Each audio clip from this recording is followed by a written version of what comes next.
নমস্কার বন্ধুরা, কেমন আছেন? একটি নতুন ব্লগে সবাইকে স্বাগত। এখন কানাডায় স্প্রিং সিজন চলছে। আমার পেছনের মাঠটা দেখুন, এখন সবুজ। এই গত কয়েক মাস ধরে পুরো সাদা হয়েছিল এই মাঠ, বরফের পুরো চাদরে ঢাকা ছিল। আর এখন এই স্প্রিং সিজনে আবার সবুজ ঘাস দেখা দিয়েছে, গাছে নতুন পাতা আবার গজাতে শুরু করেছে। ঠান্ডাটা আছে, এখনো ভালোই ঠান্ডা আছে, কিন্তু আহ, আগের তুলনায় অনেক বেটার। সিচুয়েশন ভালো হচ্ছে, ওয়েদার ভালো হচ্ছে। আর তার সাথে কানাডার সিচুয়েশনও আস্তে আস্তে ভালো হচ্ছে।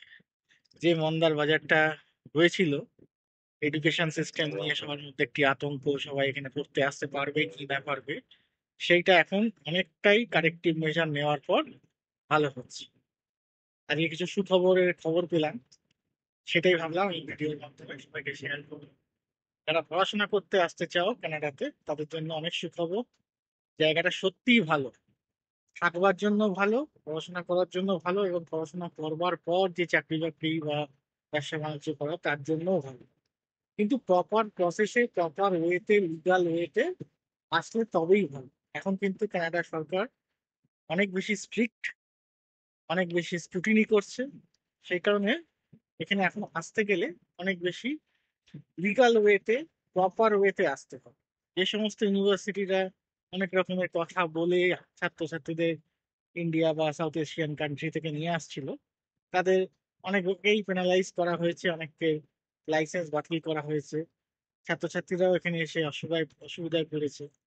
কিন্তু পরবর্তীকালে এই 2025 অনওয়ার্ডস যে একাডেমিক সাইকেলস গুলো আসছে, সেখানে কিন্তু এখানে অনেক সুবিধা দেওয়া হবে পড়াশোনার ক্ষেত্রে। এবং পরবর্তীকালে আহ, যেটা PGWP, post graduate work permit পাওয়া যায়, সেটার ব্যাপারে, তারপরে পার্মানেন্ট রেসিডেন্সির ব্যাপারে, সব ব্যাপারেই সুবিধা দেওয়া হবে, কিন্তু খুব কন্ট্রোলড ওয়েতে এবং প্রপার ওয়েতে।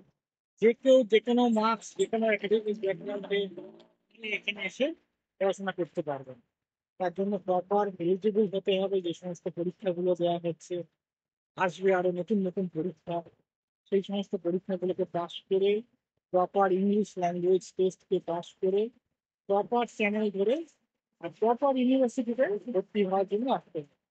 কানাডায় অনেক ভালো ভালো ইউনিভার্সিটি আছে, প্রাইভেট ইউনিভার্সিটি না, যেগুলো গভর্নমেন্ট কোলাবোরেটেড, গভর্নমেন্ট স্পন্সার কিছুটা, এই ধরনের ইউনিভার্সিটি, যেমন university of Toronto, university of Waterloo, এই ধরনের নামি দামি অনেক ইউনিভার্সিটি আছে। যে সমস্ত ইউনিভার্সিটিতে পড়লে এখানে কিন্তু ভবিষ্যৎ বেশ উজ্জ্বল, আগামী দিনে আরো উজ্জ্বল হবে।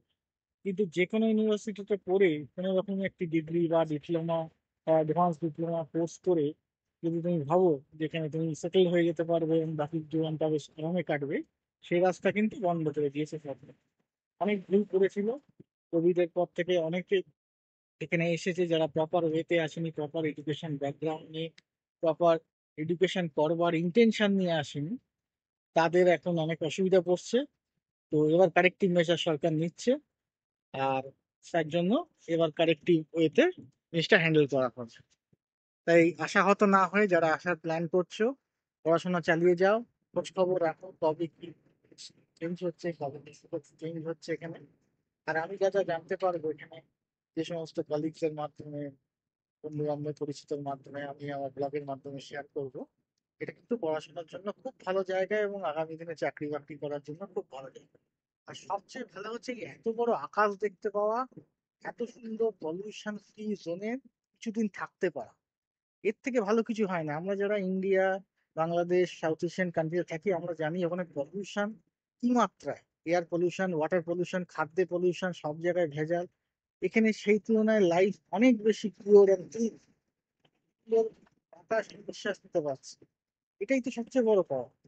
তারপর ভালো খাবার, ভালো স্বাস্থ্য পাওয়া যায়, ফেসিলিটি আগের তুলনায় এখন অনেক বেটার করছে সরকার। তো সব দিক দিয়ে এগুলো বিশাল ব্যাপার। তো তাই জন্য প্রপার ওয়েতে এলে কিন্তু এখানে প্রপার সুবিধা পাওয়া যায়, সেটার দিকে মনোযোগ দাও। সেইভাবে এসে এখানে কিন্তু থাকার চেষ্টা করো। কোনো ভাবে প্রলোভিত হয়ে কোনো শর্টকাট রুট ধরার চেষ্টা করো না, তাহলে কিন্তু বিপদে পড়তে পারো। Best of luck. আগামী ব্লগে আবার দেখা হচ্ছে। আজকের মতো টাটা।